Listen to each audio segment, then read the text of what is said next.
Jeshi la Polisi Kanda Maalum ya Dar es Salaam linaendelea kusisitiza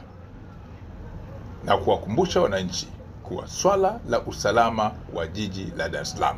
ni la kila mwananchi, lakini kwa kushirikiana na Jeshi la Polisi pamoja na vyombo vingine vya dola vya kiusalama ili kuhakikisha kuwa shughuli za kiuchumi za jiji hili zinaendelea, lakini pia zile za kijamii pamoja na kisiasa zinaendelea kwa kufuata misingi ya kisheria.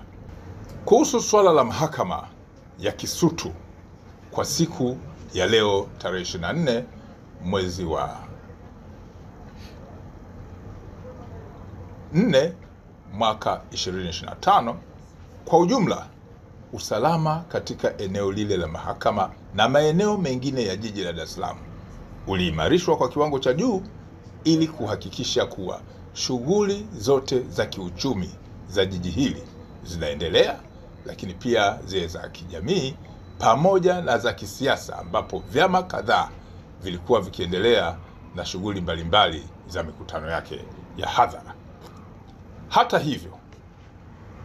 kutokana na matishio mbalimbali ambayo yalikuwa yametolewa na kupatikana kwa taarifa mbalimbali,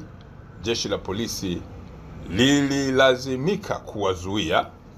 na kwenda kuwahoji baadhi ya watuhumiwa katika matishio ya swala la usalama katika mahakama ile, wakiwemo watu wafuatao. Watu ambao walikamatwa na kwenda kufanyiwa mahojiano kwenye kituo cha polisi cha Oysterbay pamoja na kile cha Mbweni Mabwepande ni pamoja na John Heche, lakini pia John Mnyika, Chacha Heche Seguta, Swezi Dani na Radufu pamoja na James Mseti. Baada ya mahojiano, haki za dhamana kwa watuhumiwa zimewekwa wazi. Jeshi la Polisi Kanda Maalum ya Dar es Salaam litaendelea kutimiza majukumu yake ya msingi ya kuzuia vitendo vya kihalifu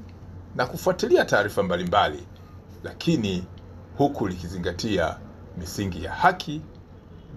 pamoja na sheria za nchi.